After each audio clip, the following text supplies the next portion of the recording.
Okay, everyone, we'll begin then, although there may be, it was fully booked, so there may be some late arrivals. It's lovely to be here at the Contains Strong Language Festival. We set off very early this morning from London to get here, and I'm here representing Modern Poetry and Translation. I'm Claire, the editor, and also British Council are supporting this project too, who are also here. Jim, over there, for the British Council.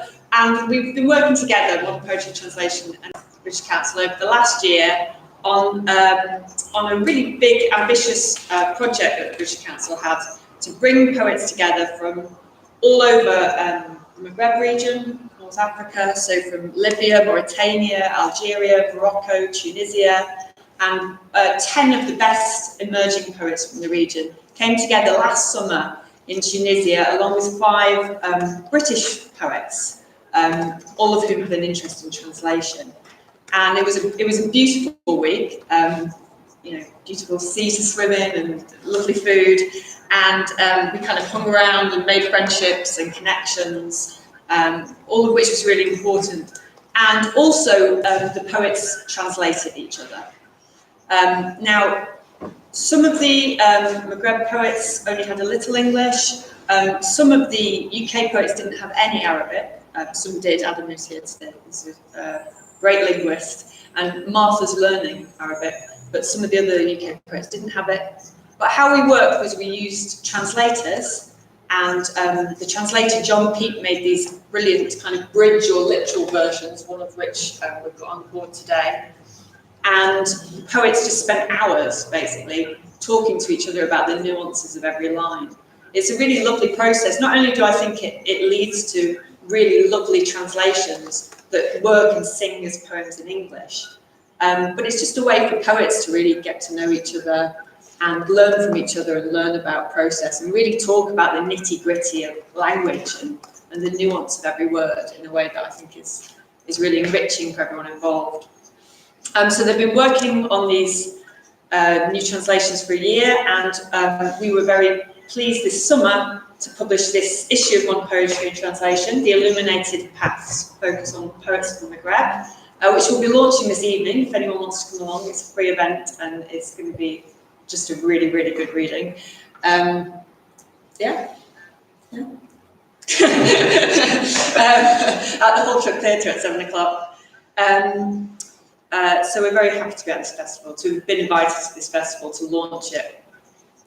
And today at this workshop, you're going to get a kind of taste of the process, I suppose, by which someone who doesn't necessarily speak Arabic might become involved in the translation of an Arabic poem anyway. By working from a literal translation, like some of the poets did last summer, what we've got here is an original by Adil, who we've got the poet here in front of you, as they had last summer, and he's going to read it in a minute. And then we have a very kind of rough bridge translation, we say, which is a kind of tries to be a rough word-for-word translation. Where there's a slash, it's because you could translate the word in more than one way. And you're going to use this as a starting point for a discussion, and we're going to go through it line by line and try and make a new translation today in this room.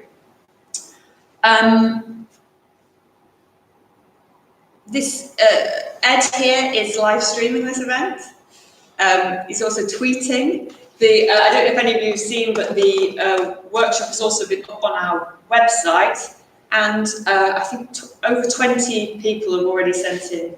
23 people have already sent in new versions of this poem. So we might look at some of them at the end and see how they compare to ours. But this is going to be on YouTube, and you'll also be able to watch it later if you want. And we're going to be talking about this on the Verb later today, which you could come along to at Hull College, myself and Adil, and it will go out on the Verb on Friday. So this is the most multimedia, it looks quite old-fashioned in here, doesn't it? But this is the most multimedia workshop you've ever been to, so enjoy. Okay, so this is Adam Smart, who did the translations of Adil that are in the magazine, and he's a brilliant poet in his own right. His latest book is called Yes, Yes, Mouth. That's right. And he's also a true linguist who speaks many, many languages. He'll be on the Free Zone tomorrow talking about Esperanto, amongst other things. And this is Adil Latefi. He's from Fez. He's a leading voice amongst Moroccan poets. And I'm going to ask Adil to start us off, if it's all right, by reading the original. I think that's really important that we try and listen to the music of the poem in the original before we start to make a translation. And I should also say that Adil did the calligraphy himself of this poem, which is beautiful. And I think that's a really nice thing too. It's really interesting when you're translating poetry, especially from a language you don't know, that poetry is a visual art, I think. It's not just about the ear, it's about the eye too. It is a form that, you can see that's a poem from across the room, even though you can't read it, because we use line breaks, we use stanza breaks, we use white space.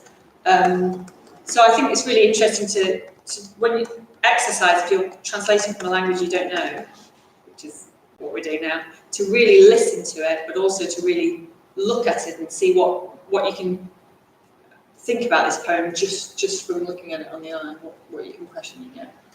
Okay. Okay. جدل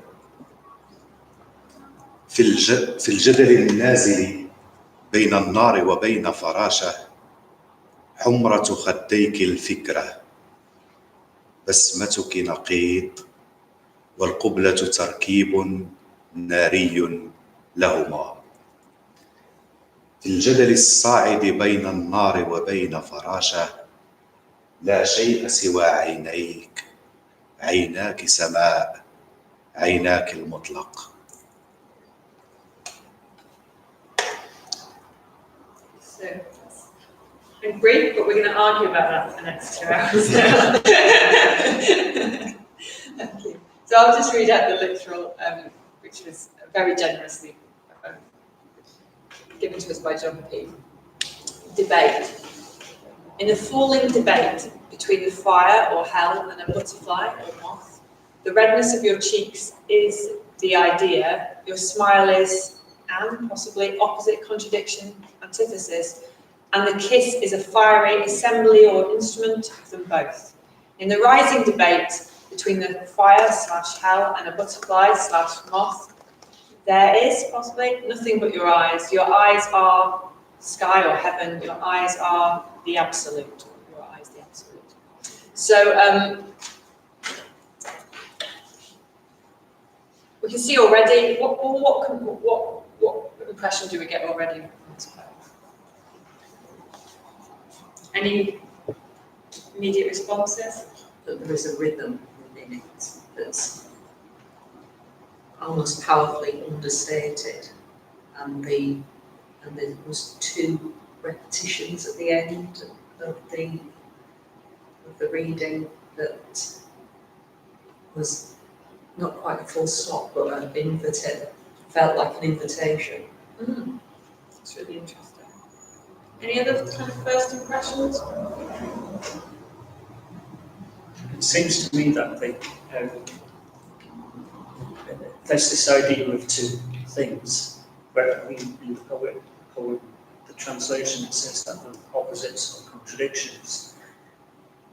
Yeah, there's an opposition to that, because it ends with it saying that there's something that's absolute, but also there's the bit in the middle that I think is going to be tricky to translate, but you have to be a pretty smart aleck to do it, that you can say that both of the things that are contradictory are contained in one thing.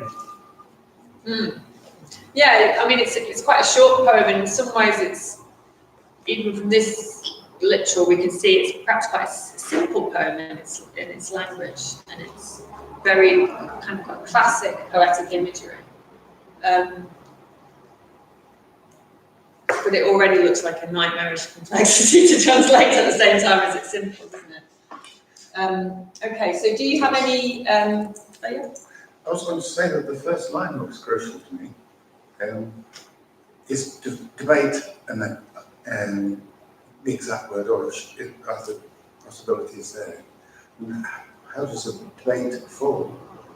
Yes, well, let's begin with that because when John sent his notes over, he said there were many ways you could translate the title, actually. So would you like to say something In about fact,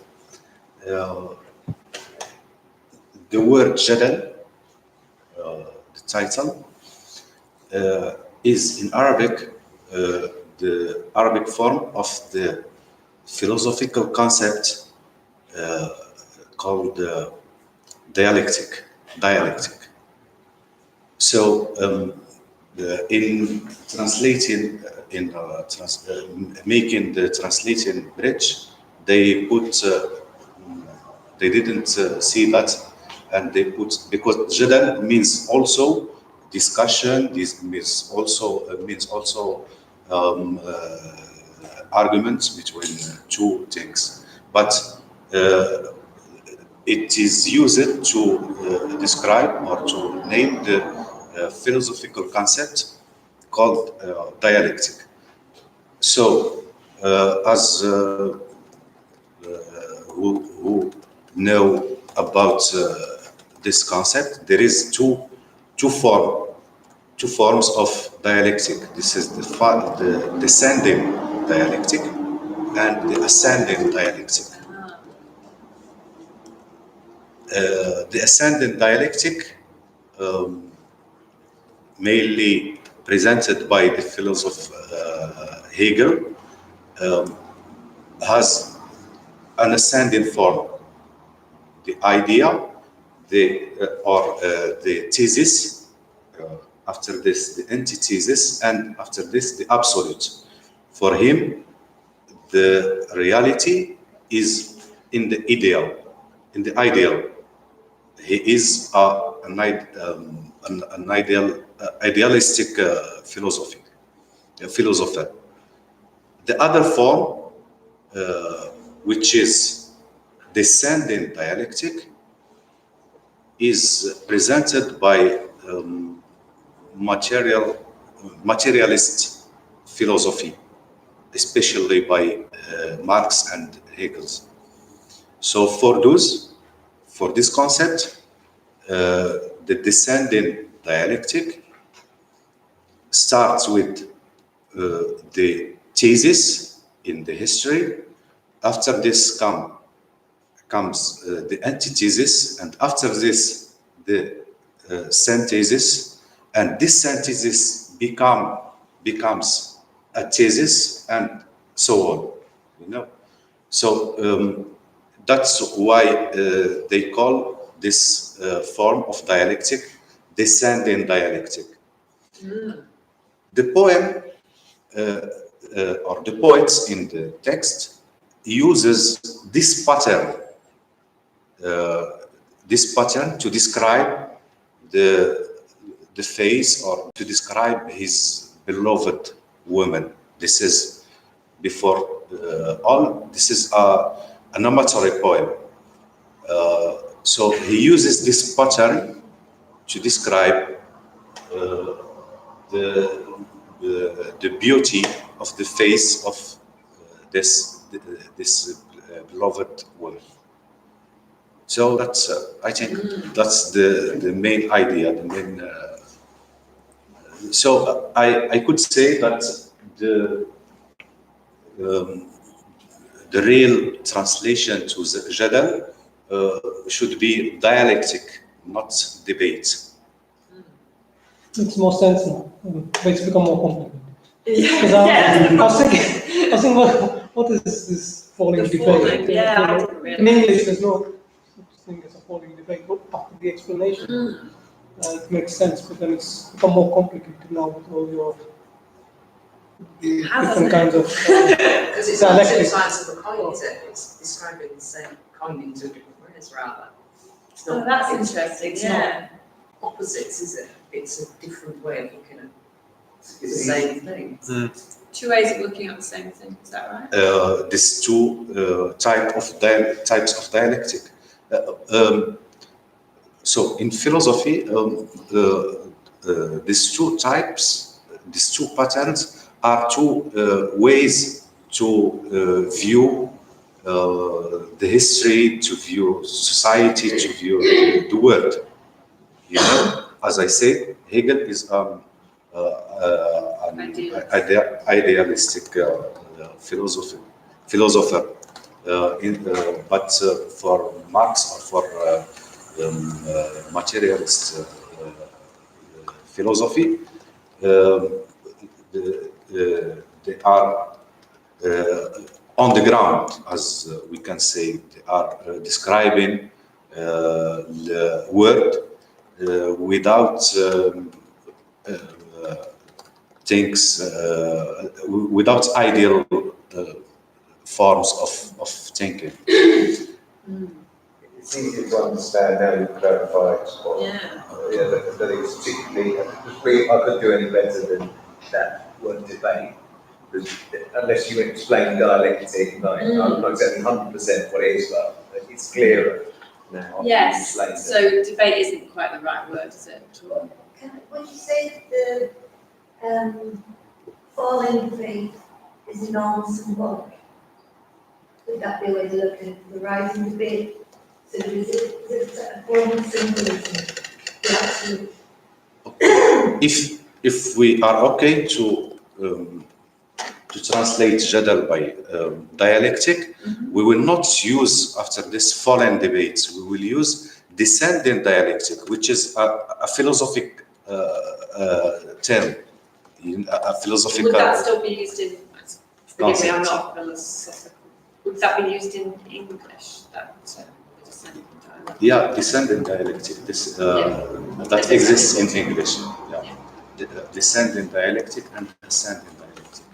You need a good understanding of dialectic, like the two types of dialectic before translating. Yeah, well, that's it's an interesting thing, isn't it? The things you need to know are not always cultural or linguistic, but might be philosophical. I think trying to explain the descending one is more difficult, but in my mind at least, ascending, if you translate it as idealistic, Yeah. I think that's the best common sense. That would make sense. From your explanation, yeah.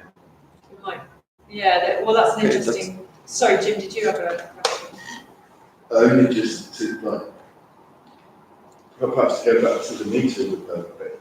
We seem quite strict in how we work with dialectic. So it's 4 syllables compared to Jadal, which is much more elegant. Yeah. And then sending versus falling. Is the meter strict in the original? I mean, it had a beautiful rhythm when you read it. I think it will be because the use of in the Arabic text, in the Arabic, the original, the use of al-jadal al-nazil in the first line and al-jadal al-sa'id in the first line of second paragraph.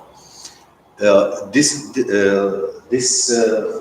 term, composed by 2 words, al-jadal al-nazil, it's like this, a philosophical term, a philosophical concept, what we call in Arabic al-jadal al-nazil.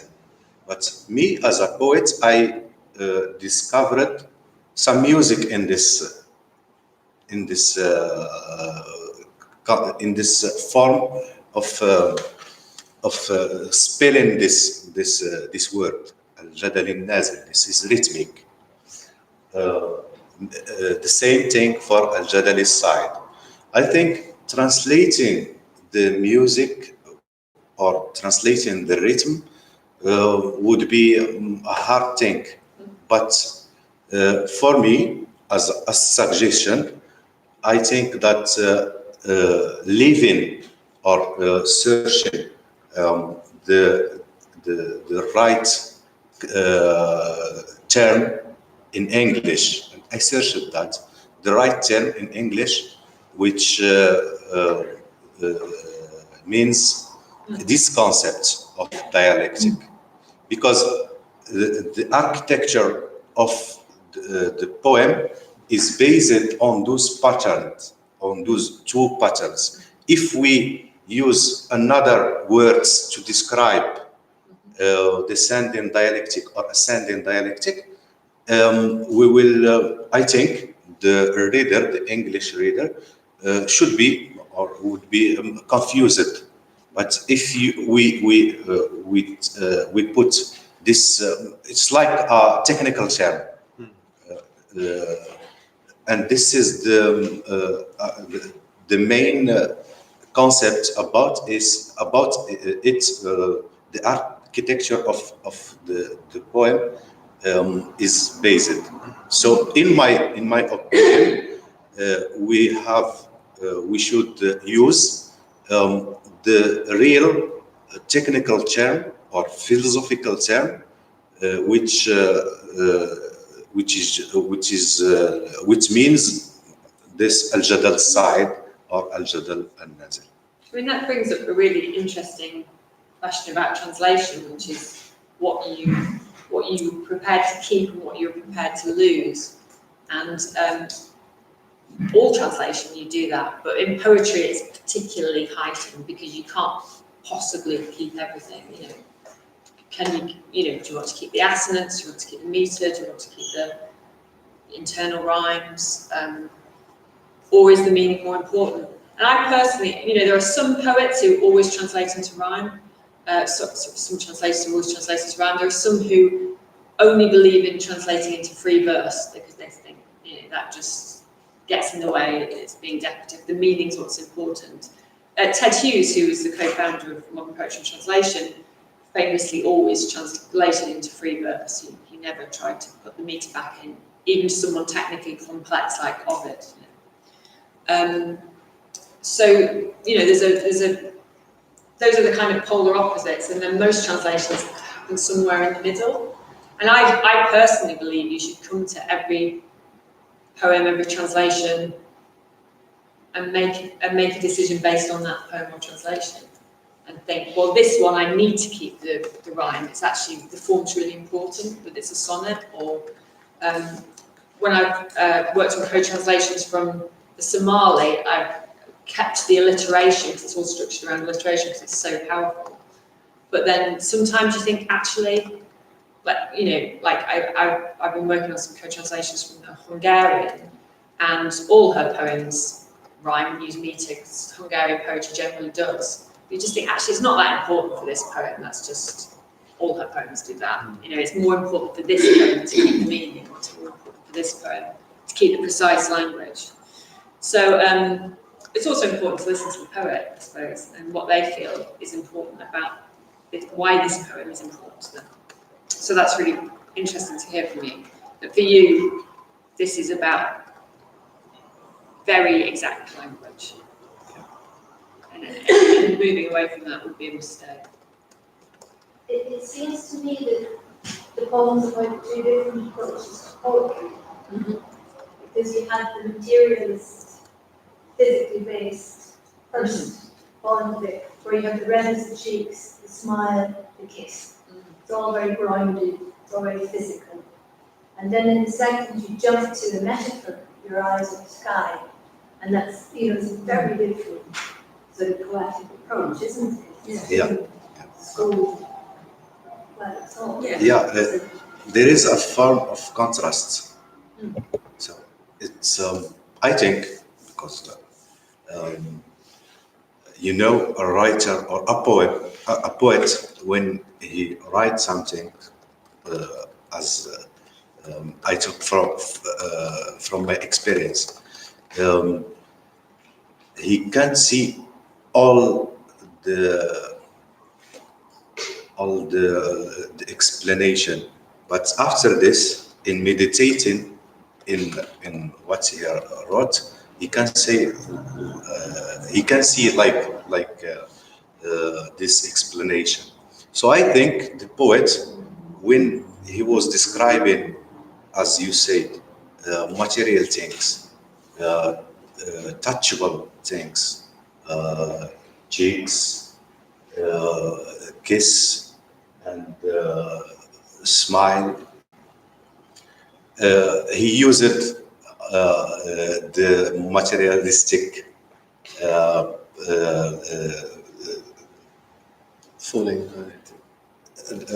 descending dialectic, which is materialistic pattern, materialistic philosophy. And when he tried to describe the ice, he felt like in front of the ultimate, in front of the absolute. I think each person of us looking to the ice, we cannot just describe the ice by the form. The look has the language. There is untouchable and indescribable things in the ice. So to explain this or to express this, the poet uses or find himself using the ascending dialectic, which leads to the absolute. So, are we going to call this poem dialectic then? Adil's made a very convincing case, isn't he? I suppose the question must be, if we're thinking about making this work for a reader in English, who here has heard of the descending dialectic? Dialectic, certainly. Dialectic definitely works, but the term the descending and ascending, so I think we should call it dialectic, I think. And I think people have heard of that, and they need to know this is a poem about philosophy, and that needs setting out. I don't think debate is quite right. But whether we use descending and ascending, I don't know. I mean, descending dialectic is certainly better than falling debate, which makes no sense at all now I think about it. But we could try and... The question, it's always a question in a poem. Do you put difficult terms in? Because after all, poets love words, are interested in words, and just assume that people will go and Google them if they're interested. Or do you are you generous to the reader? The nasty way of saying, do you spoon feed the reader? The nice way of saying, are you generous to the reader? Do you give them a way in by making something that, like the materialistic, in the materialistic dialectic or in the idealistic, that might make it a bit clearer?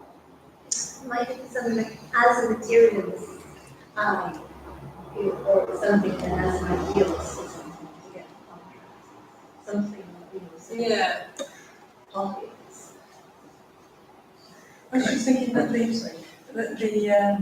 title in English is not very well known. It's not something that everybody knows what it is. In Arabic, is it? The title, would anybody reading it know exactly what the title means? The philosophical meaning of it, is it something that's well known? Yeah, in Arabic, the word jadal, as I said, it's used for describing the discussion or the argument. But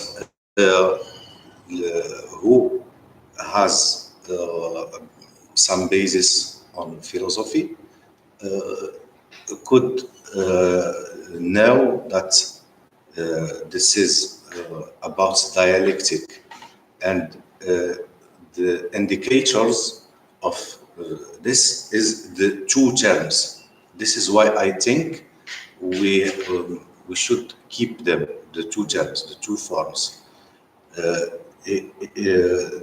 So when a reader who has some little culture or some basics on philosophy could easily know that this is about dialectic. But a reader who doesn't know what is dialectic, even in Arabic, will be confused. But in my view, if he makes a little research, or he can when we understand that is built, that the poem is built about this pattern, this philosophical pattern, we know how the poet try to play, because from philosophy, which is hard discipline, we take those pattern and we describe acute thing. This is a kind of play. So in Arabic, a simple reader who doesn't know what is jadal in philosophy, what is the concept jadal, will be something little bit confused, or will not be able to go to the depth of the meaning. Can I ask, usually think of a debate being between people, and when you're at home, are you debating with yourself, or were you thinking of your beloved in front of you? Can you repeat? Debate is usually between people. Yeah. But when you're writing, were you debating with yourself, or were you imagining your beloved in front of you? Is the debate or the argument with, with the other or the self? I think here in this poem, there is no debate. It's the wrong translation. It's just two ways of looking at the moment. There is a kind of poetic description. So as there is a talk from, in one sense, from the poet to his beloved. The poet is talking to his beloved, and he say to her, using the ascending dialectic, I can describe your eyes using like this. And just to move on to the second, I think what makes it feel like a debate is the word between, the debate between fire and butterfly. Yeah, and this is Sounds another like they're story. having a debate. This is another story about fire and butterfly. Well, we'll go into that in a second, but is there a debate going on between them or not? Here in the poem, there is just one person who talk, not two persons, just one person. So what is between the fire and the butterfly? The person? Everyone? No. They're in dialectical opposition. The They're- fire and the moth. Is it heaven and hell? You know, so you're stuck, love is, you're stuck between heaven and hell. I think here the poet uses fire, butterfly and fire. When he uses this, he was thinking about, butterfly always go to fire and looking for the light. Flame. Moth to a To the flame. moth. So it's more To the flame, yes. And this relation between fire and butterfly was used a lot in Sufi poetry, especially with Hallaj, because this kind of Hallaj described the burn of butterfly in the fire as the ultimate state of searching the reality, because he think that butterfly going to the fire she is going to the light, which is a kind of reality, of absolute reality. And going to this light, she find itself burned. Yeah. This is another pattern. So But in I think- Arabic, just to clarify, the word butterfly and moth is the same word, there's just Yeah. one word. Butterfly. But if we want to convey that drawn to the flame in English, I suppose we would have to use moth. But it's a shame because it does have a different resonance, doesn't it? But it's the It's moth the to the closer, flame, isn't it? Yeah. The flame should be more expressive than fire, I think. In this, I use it more with flame, I think using the flame. between the flame and the moth.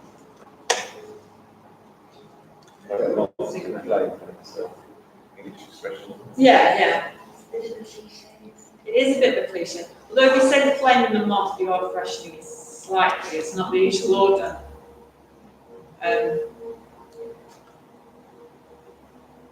People would certainly understand.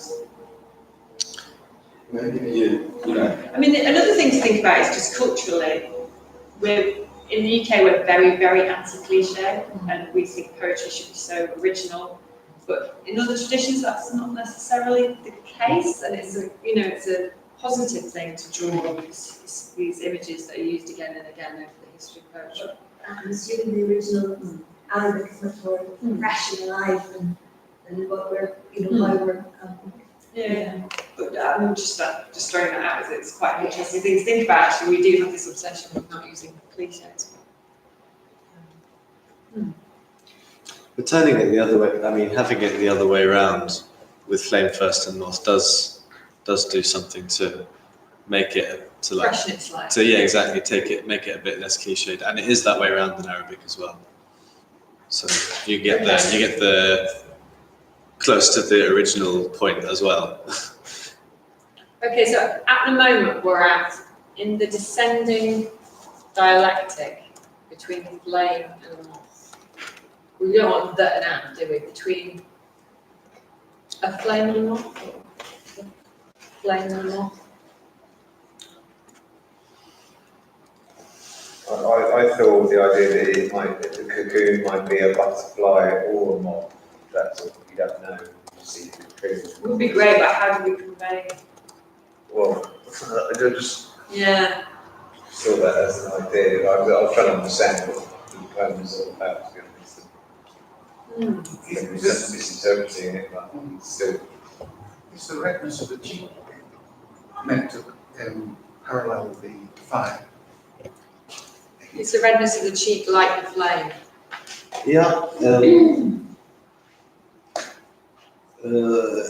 It can be viewed as this because the redness, yeah.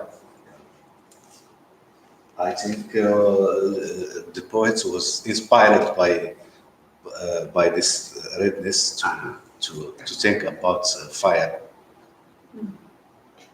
So in the descending debate between the flame and the moth, I think the stronger? The flame and moth.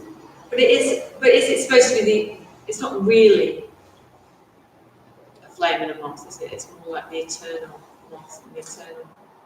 I can tell you that in Arabic it is the flame and a moth. It is, but it is. But in English you could just be between flame and moth. Maybe that would be easier. Without articles. Yeah. Yeah. Between fire and moth. Between fire and the moth. And you don't read the between fire and moth.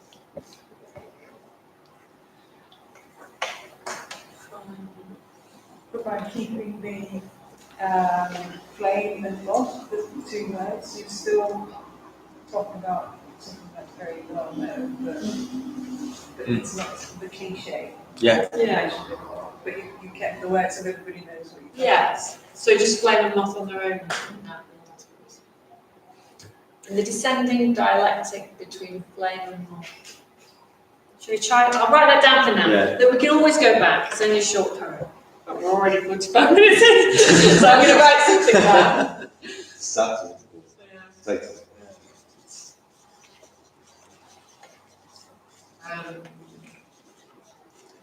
that how we spell dialectic? Yeah. Yeah. Yeah. Being live streamed makes me very self-conscious about my handwriting and spelling between flame and moth. Okay. First two lines. Right, so now we can move on to the next verse. So the redness of your cheeks is the idea. Well, you were saying it could be possibly better translated as thesis. Thesis. Yeah. It's the thesis. I have a suggestion here, just a suggestion. Why not start with thesis, The redness of the cheeks. Of the cheeks. Ah, reverse the order of the... Antithesis, Your smile. smile. Yeah. Yeah, that might be Or strong. thesis is the redness of The the thesis cheeks. is the redness of your cheeks. The antithesis is your smile. This is a more literal translation than the literal translation. Well, we But the order is reversed. The order of the words is reversed in the way around.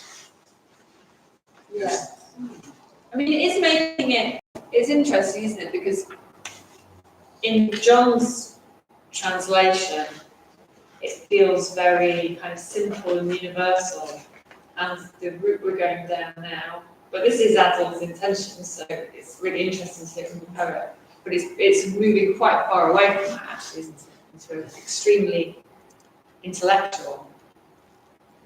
And if the redness is an actual physical, concrete, descending dialectic, could this redness be an actual blush? Yes, Sunburn? I was going to ask about that. I don't think redness is quite right. Yeah. Because it sounds like it could be something quite unpleasant. It's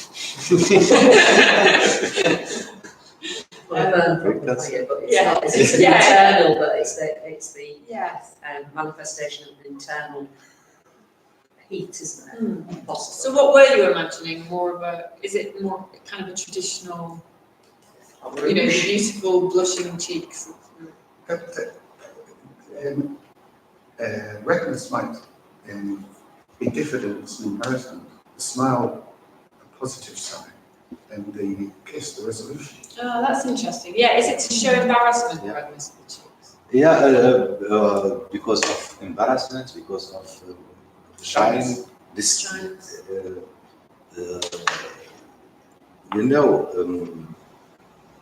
I think for us in Arabic culture,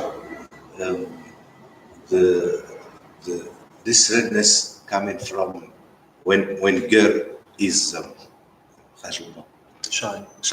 when girl is shine in a positive way. This is a kind of this is a sign of beauty. This is a sign of pure beauty. So I talk about not about artificial redness, not about makeup, but about this redness coming from. Probably needs. This is cultural. This is cultural. In which case, the blush of your cheek.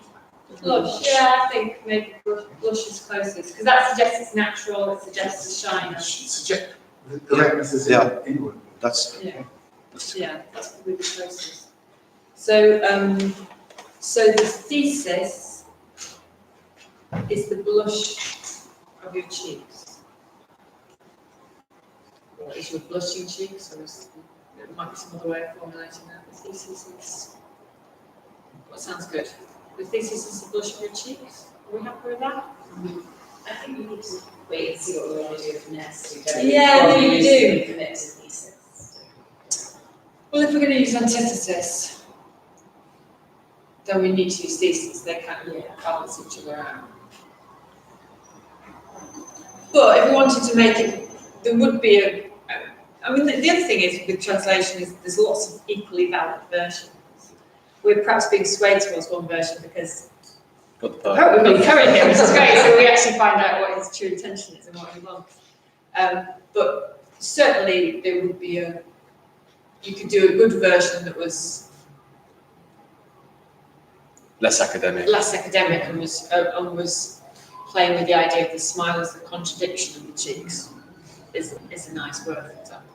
You could easily do that. What do you think, though? I think we should make Adil happy. There's 23 other versions on the. You can always go and post up your own version. That you secretly wants to do. You can put the proposal of sir. You can put it, and after this, if we say that that is not accurate, we can change it. So the thesis is the blush of your cheeks. I think your blushing cheeks, what you said was nicer. Yeah. Which do we prefer? Your blushing cheeks or the blush of your cheeks? Blushing cheeks. Blushing cheeks. Blushing. Love it.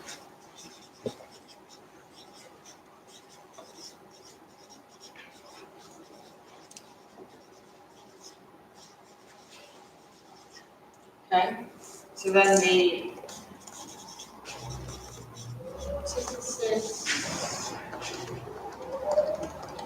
is. We can reverse. We can inverse this. Your smile is there. Yeah, I think it's nice to keep those two the same. I think because this is a poem of parallels, isn't it? Yeah. And There it's is nice a to play those up structurally as well as thematically. Yeah, there is a parallels. Is your smile. Are we happy with that? I'm trying to think of synonyms. Lips. Yeah. You don't want to say you grinned, your smirk.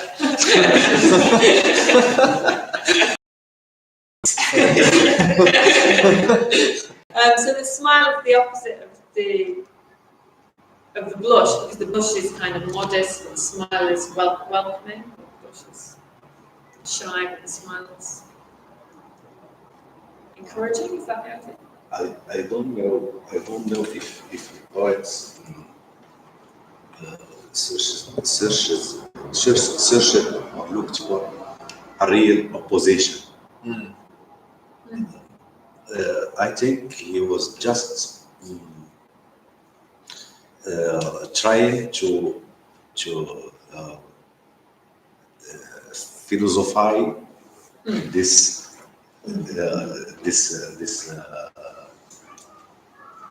situation. Space, Yeah. this space situation. So in that sense, it could be your lips. It doesn't have to be something that's giving a different signal to the cheeks. What do we think then? Do we like your smile, or do we think any fans, or do we prefer lips? Or? Lips is smile's a bit of a weak word, isn't it? What was that? Sorry? Mouth. Mouth. Mouth. Well, you like the word mouth. I do. Brooks will get it. The antithesis is your mouth. If we say mouth, we're leaning in for a kiss in a way that's not with a smile. It's got that. I'm really looking at your mouth now. Yeah. Which smile doesn't have in the same way. It does end up in a kiss. But then he is leaning in. Yeah. I don't actually love the moth and mouse. Oh, the moth and mouth. Oh, yeah. Good callback. Because we've talked about that like 28 minutes ago. It's hard to remember this, but yeah, we're going to keep thinking of the sound as well. You're right, moth and mouth might be a bit much. Just to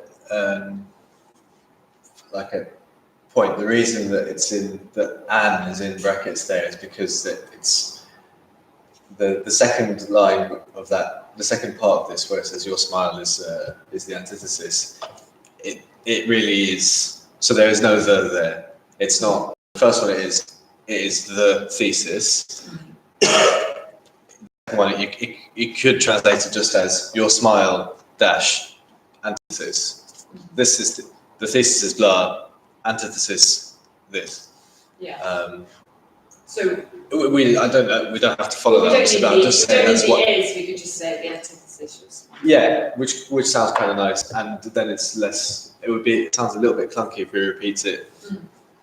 Cool. Should we go for your smile one? Yes, I think smile is better than voice because it's more active. Yeah. And it's more, you know, the woman is more engaged then. Yes, that's true. Yeah. Yeah. Okay.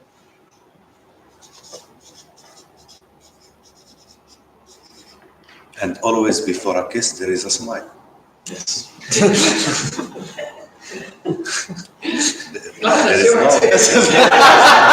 There's no closed mouth before a kiss. Okay. Right, so the next one's quite hard. And the kiss is a fire assembly or instrument or firearm, John. Synthesis. What did you mean here? Synthesis. Synthesis. Synthesis. That's quite good. Thesis, antithesis, synthesis. And again, so like in the antithesis line, there's no article there. So it could be the antithesis, your smile, the synthesis, your blah blah blah. Or the kiss. Sorry. Together, your kiss. Yeah. Just make it succinct. And fiery is an adjective. It's like there's an adjective there, like of fire. It's the same the word. fire is there. It's the same word as used for moth, for flame. But So there is the adjective fire of in it. the line. Yeah. So it's the kiss is a kind of fiery thing. Fiery synthesis. Yeah. Which sounds quite nice. Should we keep the same structure? No, we don't want the fiery synthesis or kiss, do we? No, that would We be. want to switch it. The harm synthesis. Because in Arabic, تركيب ناري. That can mean a lot of sense. A synthesis of fire, or a harm synthesis, or Harm like butter. harmless. Hot. Hot. Excuse me. A hot synthesis. I think if we go this way, we'll be close. Can you forge a synthesis? Amalgam. Yeah, Combination. Hot combinations. Would burning be better or than Burning synthesis. burning synthesis. Burning synthesis. Hot. Hot synthesis. No, Sounds like a B movie, doesn't it? really Yes. Yeah, I think hot is a bad idea. Fiery synthesis. Yeah, Hot, yeah. I think it has to be synthesis because of the. Otherwise, yeah. Yeah. The thesis is your blushing cheeks, the antithesis your smile, and your kiss the fiery synthesis. And the kiss. Yeah. Could it be your kiss or? It's our not kiss? there in. It's just. It's not there in the Arabic. But we can say your kiss Yeah. translation. Your kiss. And your kiss the fiery synthesis. Any advance on that? And you kiss the fiery synthesis of the two. Just of both. Sorry? Of both. Without the Oh, of both. Do we want of both? Of And you both. kiss the fiery synthesis of both. I think it's assumed. Or I think without it's kind of implicit. But that's- without mentioning the plot. Yeah. Simply the fiery synthesis. We can It is. I mean, synthesis of what else? of the two things. Yeah. Okay.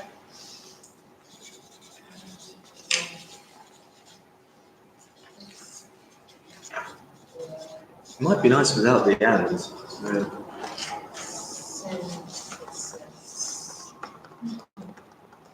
What is,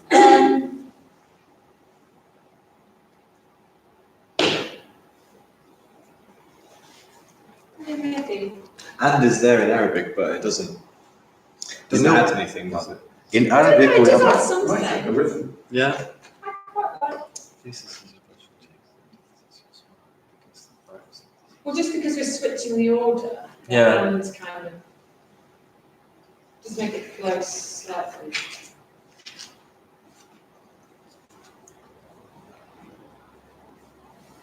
What do people think? You like the and or not? I like the way it's got kind of logic to it, like he's making a philosophical argument. That's, yeah. And it's almost like and therefore. Yeah. Kind of, you know, it follows. That's part of the rhythm of the language is very important. Is that one of your, was that one of your priorities when you were writing? what is the priority? Is the rhythm. The rhythm. Super. Just a general yeah, question. in the original poem, there is a rhythm. There is a rhythm. Is it very but important? a simple rhythm. What we call a measure of writing, which called in Arabic al-khabab, bahr al-khabab. This is like the working horse, the sound of working horse. So a bit like Iambic would be towards that. When I say في الجدل النازل بين النار وبين فراجة, it's like tak tak tak tak tak tak tak. But I think in English, I don't know a lot about rhythm in English poetry, but And do all the lines begin on a strong accent then, rather than the weak? what يعني في اول الجمله في اول البيت يعني الستريس على اول حرف ولا no بعدين؟ على أول حرف لا. يعني اول صوت. No, in Arabic ما عندناش stress. We have no stress in the first letter. So there is a rhythm in original text, but I don't know if it is important to. It would be like a lot of English poetry, it's variations on iambic with the kind of. Going back to what you were saying, what things should we try and preserve? Yeah, no, it's a really interesting question. I think the fact that it's in classical Arabic could be sort of translated by iambic pentameter. That being sort of our traditional. Yeah, that's a good point as well. I think if we had more time, perhaps, than we do today, because it does take more time to try and make a poem fit into make a translation fit into a form and make it look graceful. It's a real effort. We've probably not got time today, but I think that is a very good point. A really nice translation could be made in the iambic, which is probably the closest match we'd have for that. And it would then allude to the fact yours is in classical Arabic and that kind of tradition. Because you often don't write in classical Arabic, do you? I mainly write in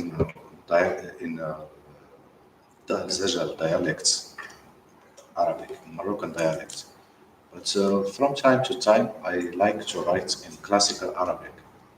This is a kind of a French, or when Rimbaud wrote a poetry with the Latin language and French language or other, So for us, the classical Arabic is the original language. Sure. Yeah. And in each country there is dialects, language which is spoken between people daily. But I presume you could still write your local language in a rhythm. I have other poems written by local language, but this is writing by classical Arabic. Yeah, so that's interesting to think about too. Okay, let's go on to the next verse. So I guess in the ascending dialectic, between flame and moth, right? We just, well, that was easy. This is where some poems are like this, like it's really hard to translate the first couple of lines and then it all just kind of churns out after that. If you're doing a kind of repetitive form like a pantun or something like that. In the beginning, we are looking for the logic of the poem. When we find it, we go with it. Yeah, okay, so let me write that down.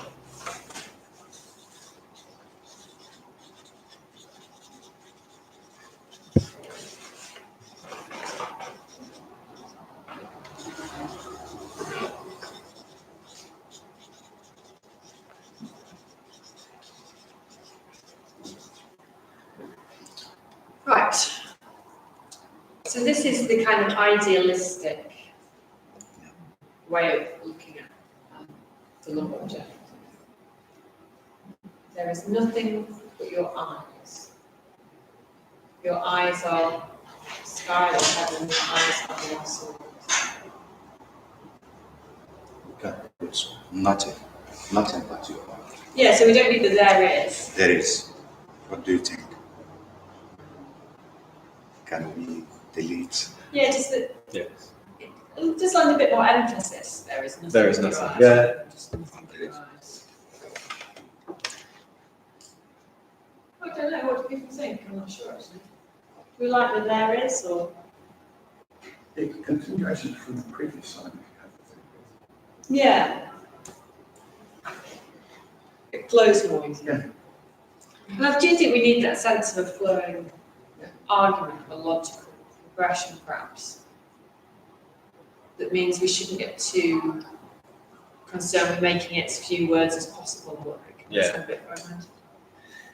There is nothing but your eyes. But equally only your eyes. Or there is only Only. your eyes. Well, that's interesting. Is the word nothing important? Is it that kind of Like touching the void, isn't it? yeah, that absence?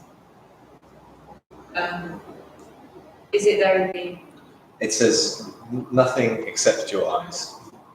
There is, well, it doesn't really say, because you could make it say there is in Arabic, but it actually does just say like nothing except your eyes. Nothing apart from your eyes. So those are all variations. Nothing apart. Nothing apart from your eyes, or there is nothing apart from your eyes. Of course, but is more uses a lot less letters to say the same things. It's more. Yeah. Nothing except your, it sounds a bit too, for me, it sounds a bit too concrete to say there's nothing except your eyes there. But also, I'm going to think it's quite a romantic poem, isn't it? If we're in a romantic situation, would you say Nothing but. there is nothing except your eyes? Someone said that to you over the table. You're like, where's the rest of it? But only your eyes is romantic, I think. Yeah. Only your eyes, yeah. It also works. Because Nothing and only. Nothing. Only eyes. Nothing only. It is that emptiness. Could be done, couldn't it? I think in this situation, in such situation, we think we adopt fullness, we adopt existence more than we go for nothingness or inexistence. So That's why you think only is nice. So I think, in my opinion, talking about what exists should be more romantic, more accurate, or more adequate with the situation than talking about what doesn't exist. It's not important to This is have our- absence in the life. It's nice. So your suggestion is Would already ascended to Only that your eyes. beautiful state. Mm. Yeah. There is only your eyes, there are only your eyes. There is. Only your eyes. Yeah. There is your eyes. It's indivisible. In the dialects, you could say nouns. Now put your eyes. Well, it changes the verb on Friday because apparently has done a Yorkshire dialect version of this poem. Of this poem? So he's gonna, Oh, great. but he's going to read on the verb later. So I'm sure now put your eyes. It's going to be there. There's no put your eyes, yeah. See, now put you. See now put you. Yeah, I like that very much. It's going to change the tone of it at this point. But that thing is, if you're just looking in somebody's eyes, you what you see is your own reflection quite often. That's interesting. It's quite narcissistic. Yes, it is. Yeah. Only interest in someone's eyes. And it's the being seen as well, isn't it? So,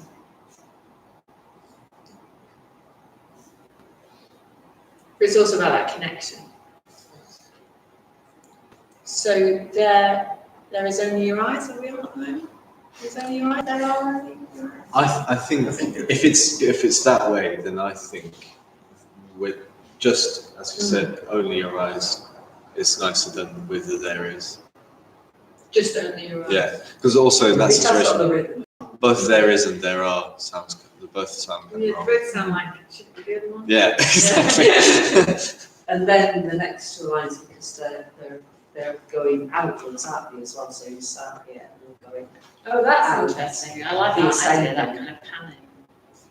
Yeah, that's really interesting. Yeah. I was just considering these articles in the parallel part of the poem, there's a rough thesis there. So to go straight into only your eyes.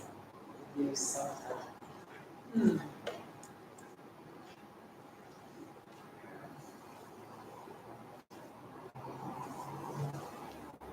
Although perhaps that's the, There's not really a way to put them in, is there? perhaps that is also the kind of the direction of travel of the poem, that it begins quite talking philosophical, but actually Sweet. that gets kind of swept away a bit at the end. Okay, let's try it in your eyes then. Seems like a nice, elegant solution.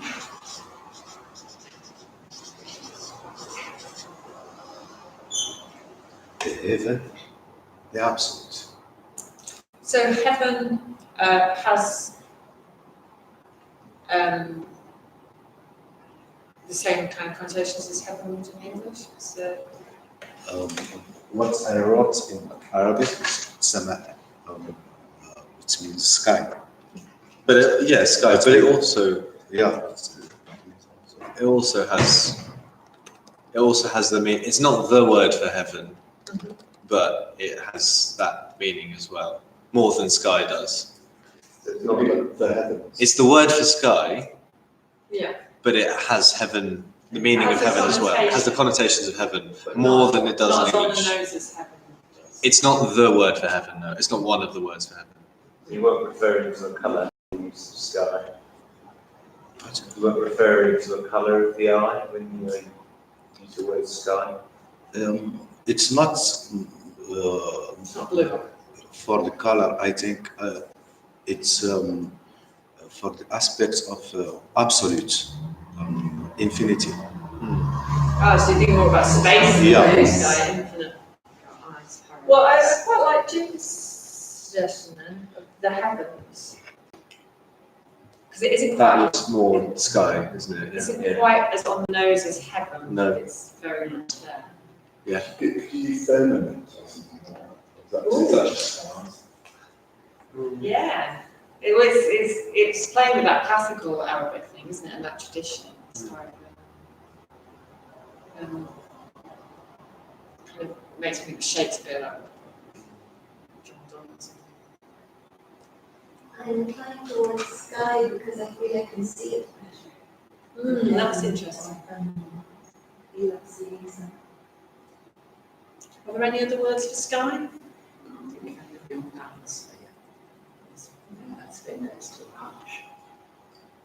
Space. Can't say your eyes then. Space. I wouldn't get that.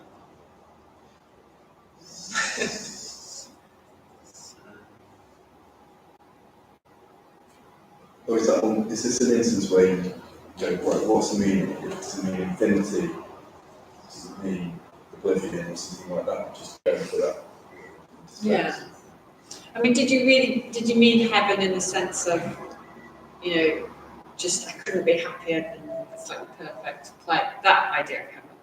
Like I'm in heaven. I think here in the second part, in the ascending dialectic, the poet is in front of the eyes and describing those eyes.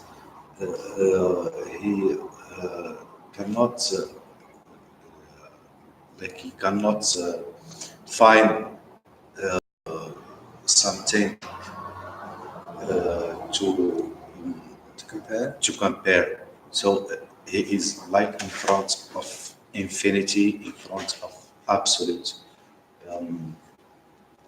He goes straight to this infinity. He feels like going straight to this infinity. It's no longer abstract. Yeah.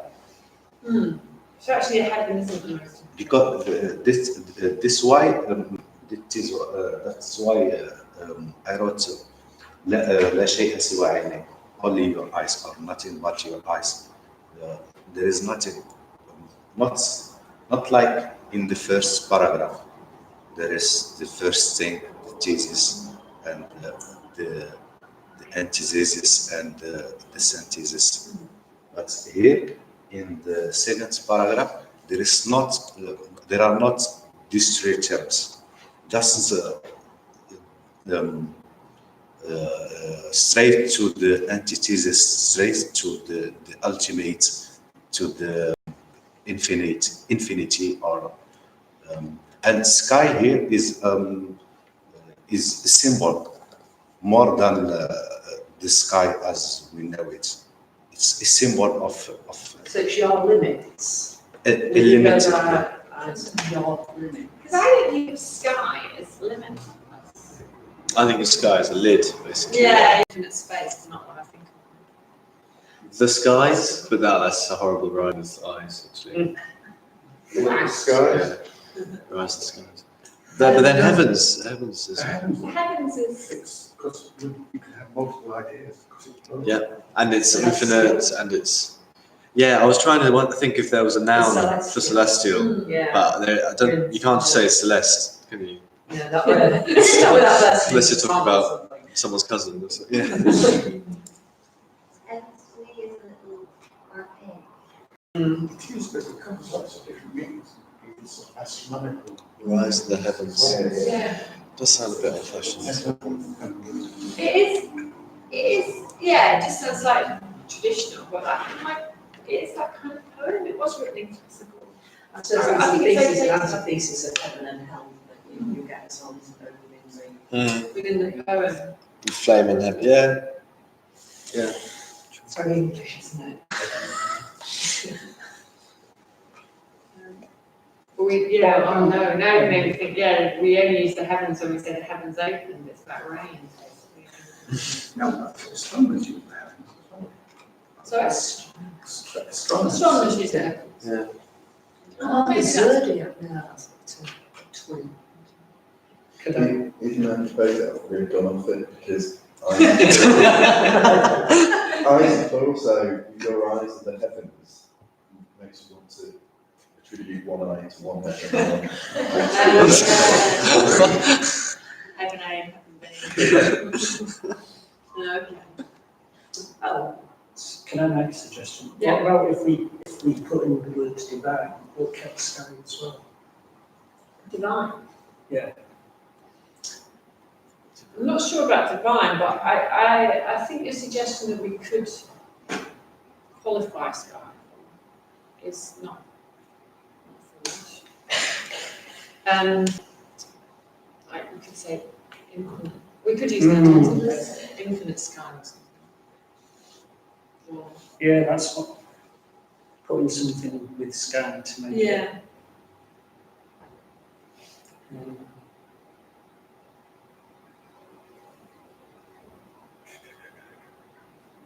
Yeah, and poets often operate by the kind of less is more.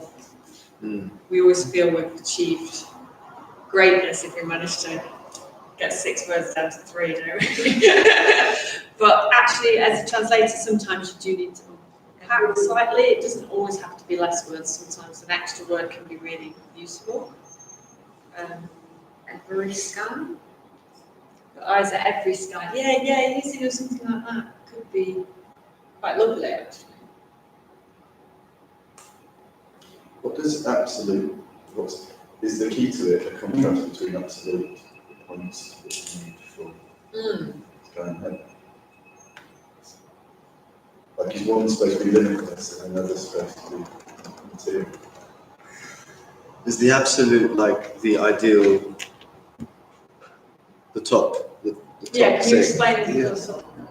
Yeah, the endless, the endless, the limited, like the perfect, you can say.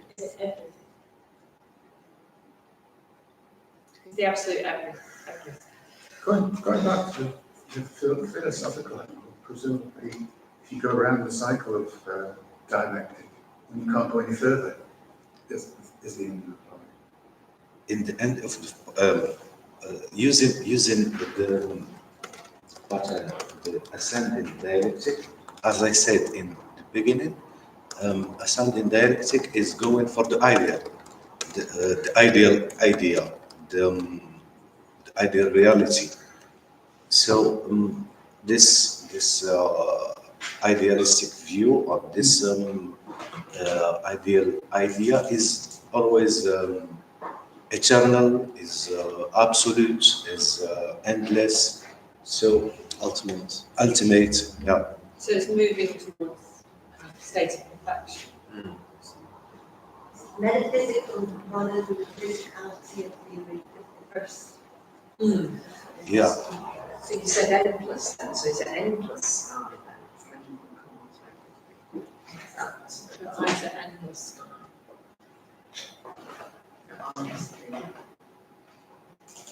I was thinking ending with, maybe if you read the lines ending with, there's nothing but your eyes, works for me.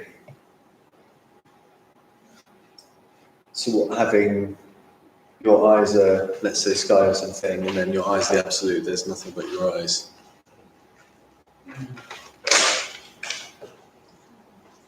And let this Quite all like your ending eyes. with the word absolute.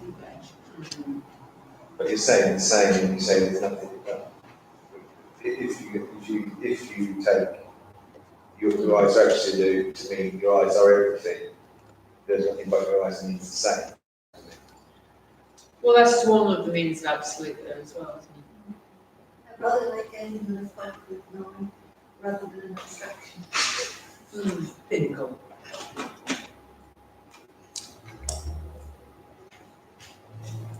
But it's definitely about. Yeah, it definitely is. I mean, as a generally I agree with you that poems are nicer than specific, but rather than abstraction.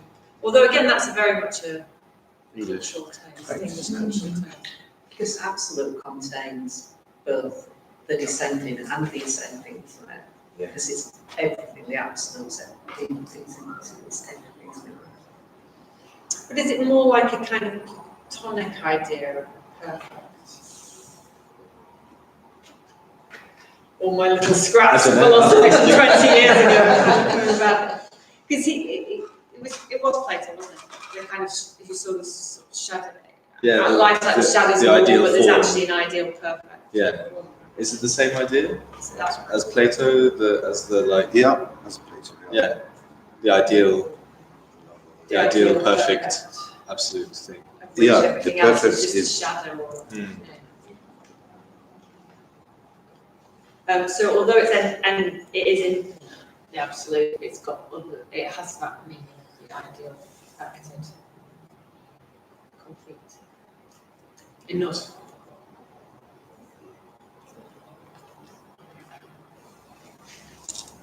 I find that line, your eyes, the ideal, perfect, beautiful.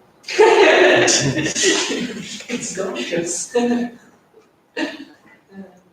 So open your eyes. Your eyes are, come on guys.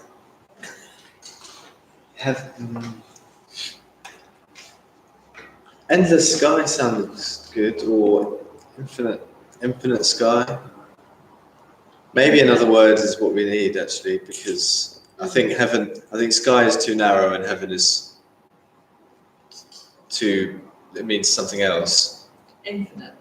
I also don't mind heavens though. Rise of the heavens, even if it is a bit archaic. So your eyes are the heavens, your eyes are infinite skies. Anything else on the table? So what about an angel abode? An angel abode. Your eyes are an angel's abode. Yeah.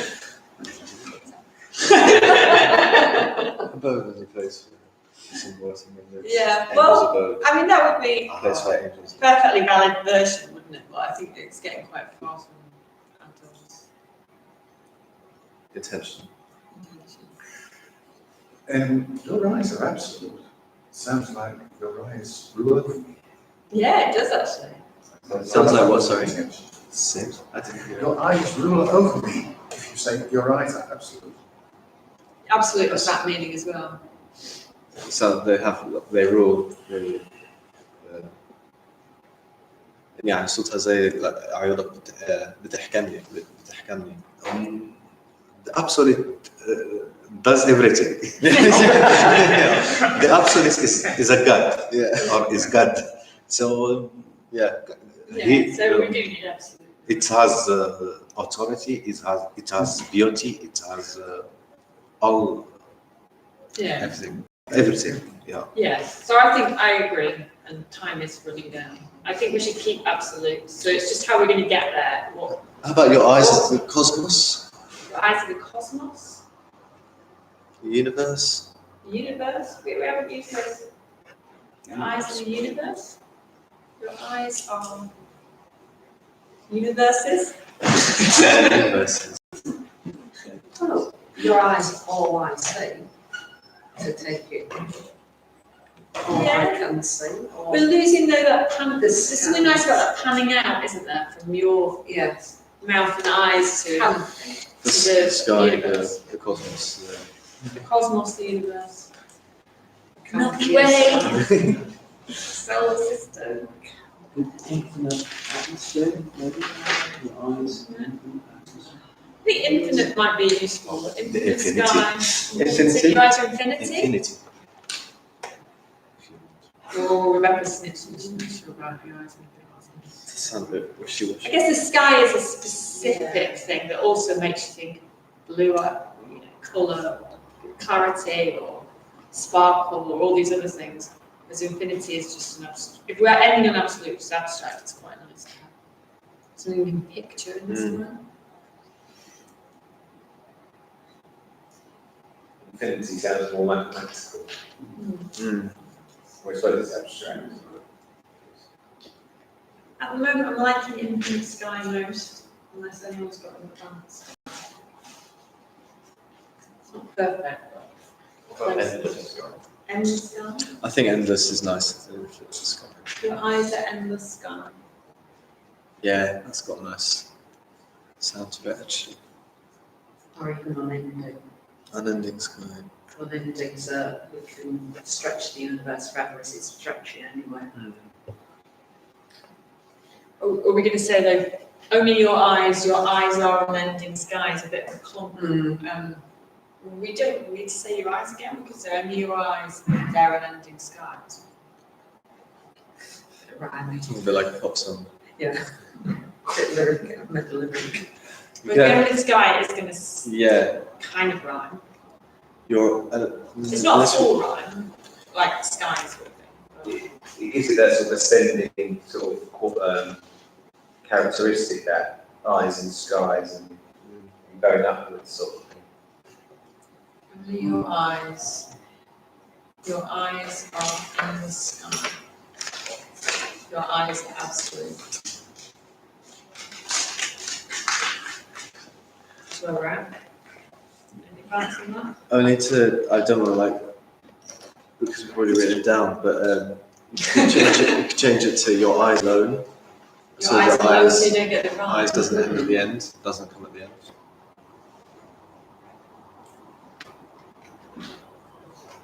That sounds a bit sort of, it's about anatomy as well. Yeah. Yeah. Alone has a different charge than only. Yes, it doesn't does. Yeah, it does. Only your eyes. Your eyes are. Your eyes are makes me think of James Bond. If we don't repeat it, I think it gets a bit lost. What's that? Maybe only your eyes, which are. Again, that was sky again. Only your eyes, which are endless, Only your eyes, the infinity, the absolute. Yeah. Only your eyes, infinite, the infinite, the absolute. Or the sky. Only your eyes.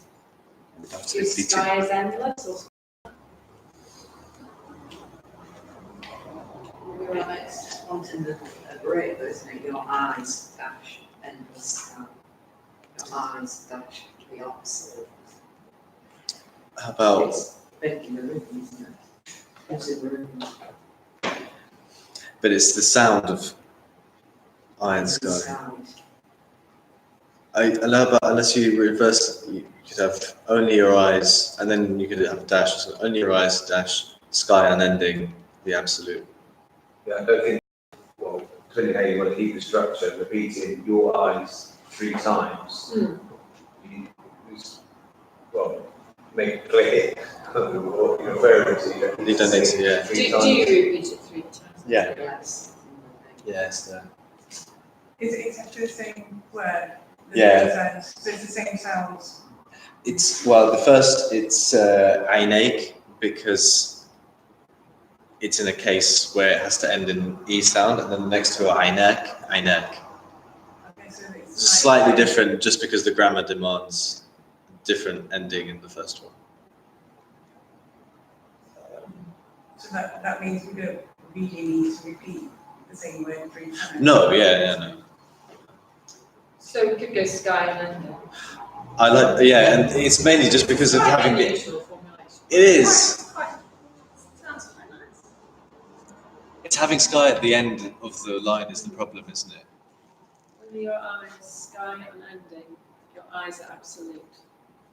Do something like that. Bring the eyes back in.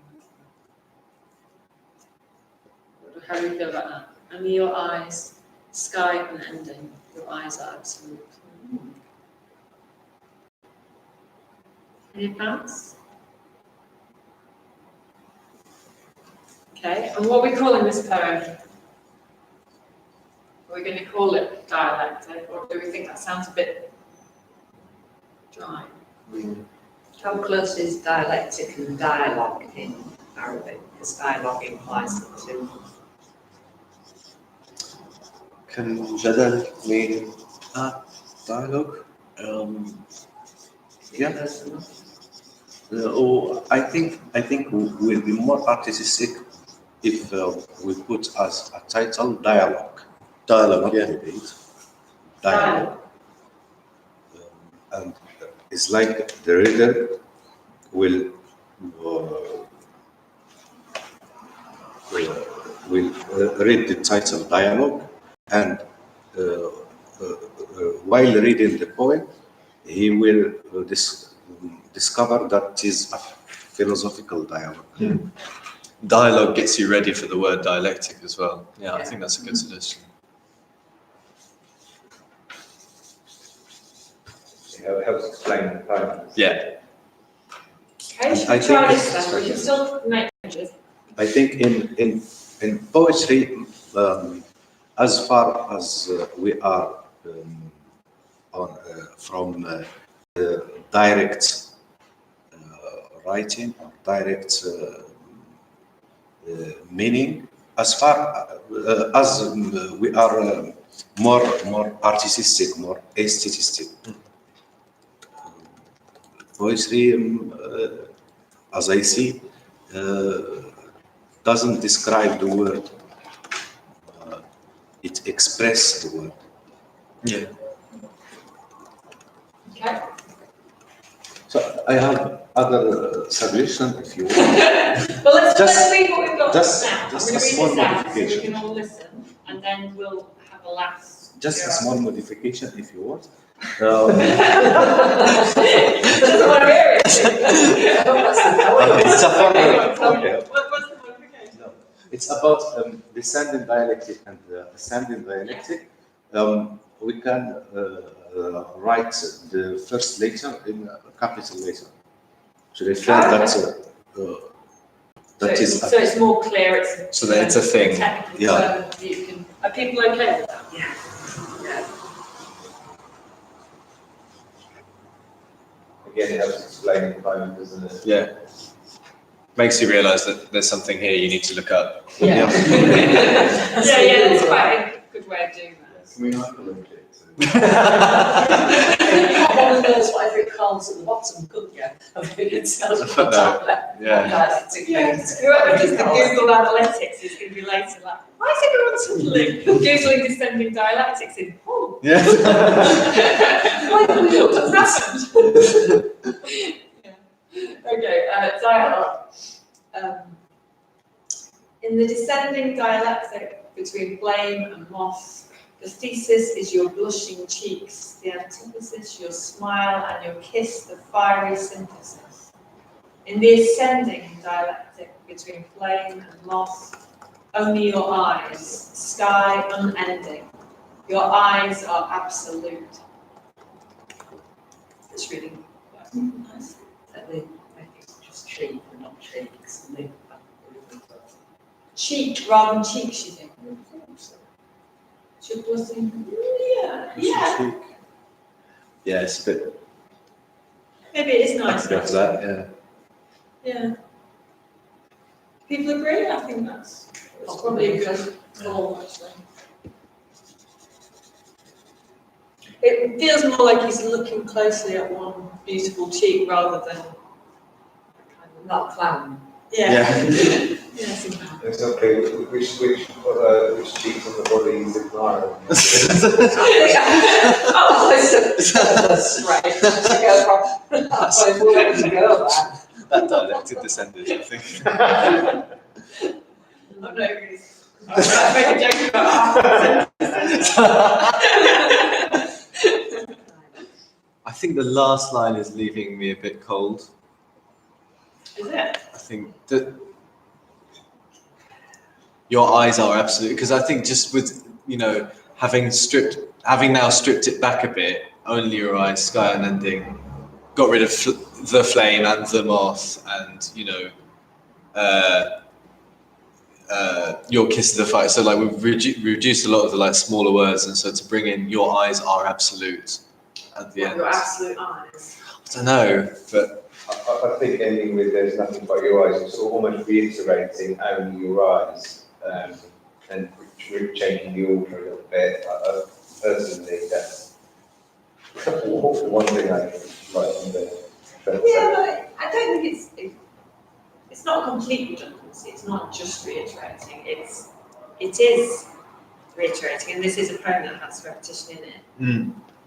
But it's intensifying. It does that. I think it's fair to say. Your eyes are absolute is an intensification of only your eyes. It's not just the same.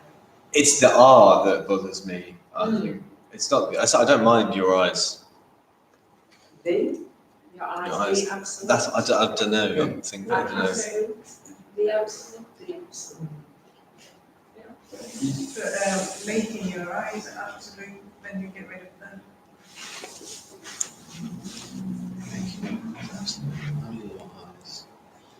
My absolute. My.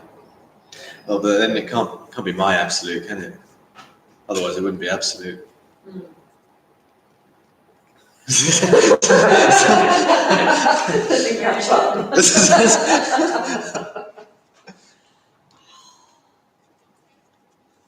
Well, you could just say only your eyes, sky, unending, and absolute. Make that quality of the sky. Because you are, guys, in the original translation, there's nothing but your eyes are the absolute. Again, it's, I think you are reiterating. You could even just the absolute, sky and anything, absolute. Every absolute, when it's completely universal, everyone's What do you think, Adil? You have to think it really well. Yeah, I think that's good if there is no better. No thing. What would you think about just having absolute? That only your eyes. Only your eyes, sky, unending, absolute. Absolute. Without repeating your eyes. Or without. Yeah. Or do you think it's important to bring Sky, the eyes back? Only your eyes. Sky and ending. The absolute. I think put in a The article. The absolute. The absolute. How about I think in the original poem, it's the eyes that are absolute. Whereas if you put sky and ending, the absolute, then it's the sky that's absolute.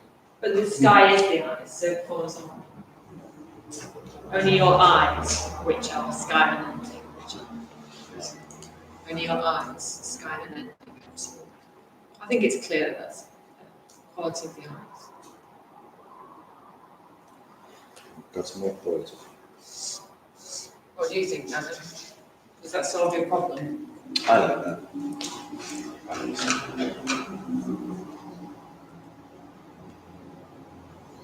Okay. Problem solved. Other reading. I think that's really good. Are you happy with that? No, yeah? Yeah. Very happy. Has anyone got any more questions for Adam or Morten? Oh, just thank you. That's really good. We have got other versions. Should we see if we could get? Yeah, we can get some up on the Just for interest, we'll just call them, because we got a few on our website. People have sent in. I'm looking forward to many seeing this versions. Some of Yorkshire these could dialect be. one. I bet none of them say sending dialectic now. Everybody's been watching this live stream trying to see if we can take them down off the website. But it's okay, because we encourage kind of looser versions and different approaches. Yeah.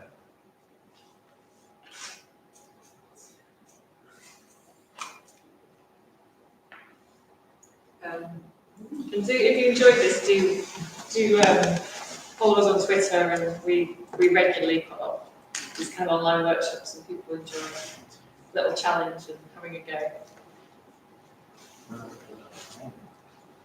Stop it scrolling.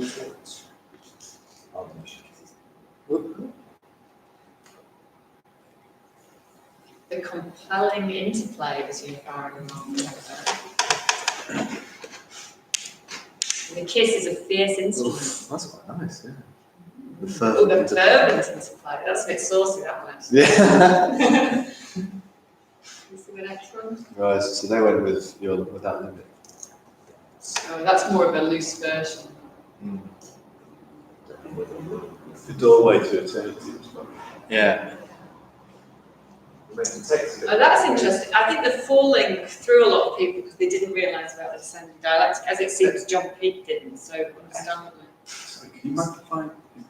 So this says, in the debate between the flame and the moth, who's falling? So it's taking that falling in quite a different direction. Can you zoom What's in? that? Make the text a bit bigger. Oh, can we make the Is text? it possible? Make text bigger. It might be difficult to do it on this. That Chrome will be in it. I don't think I can, I'm afraid. Click on the three buttons on the three dots on the top there. Yeah, the three dots. And then zoom. Is it going too much?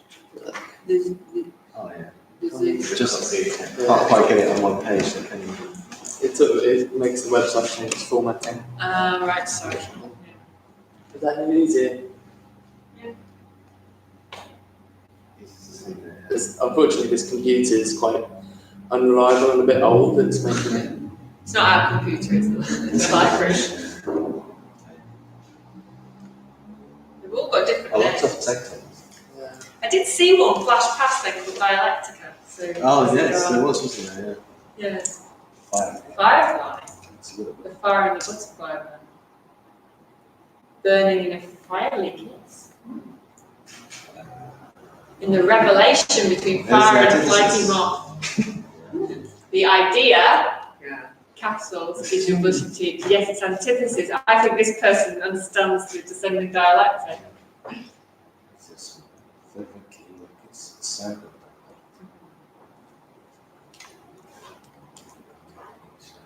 Controversy. Oh, go back and that was mine. Controversy. Down here, controversy. Hellfire or butterfly. Thesis, your blushing cheeks. There we go. Someone's. Antithesis, your smile. Hot synthesis. Yeah, we got hot synthesis. But it's actually, he's gone for just infinity in the last one. Yeah. Like, we've gone for just the absolute. He's a professional translator, isn't he, I think? Yeah, he's a professional. He usually rhymes, I'm sure he would. Fading argument between the abyss and a dragonfly. That's taking it in quite a different direction. It's good. It's really. Is it strange seeing all these different Yeah, I'm happy to see it. versions? Your smile is an oxymoron. We have here. That's gone for blush. That version.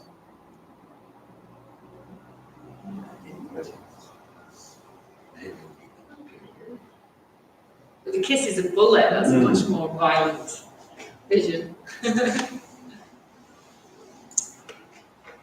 So don't get started. Well, perhaps best to stop now. But very interesting. Anyway, if you want to see more versions, or if you want to, you secretly are not at all happy with the version we've done, and you want to do your own version, post it up later. Do have a look at the website. That would be great. Thank you very much for everyone coming. Thank you, British Council.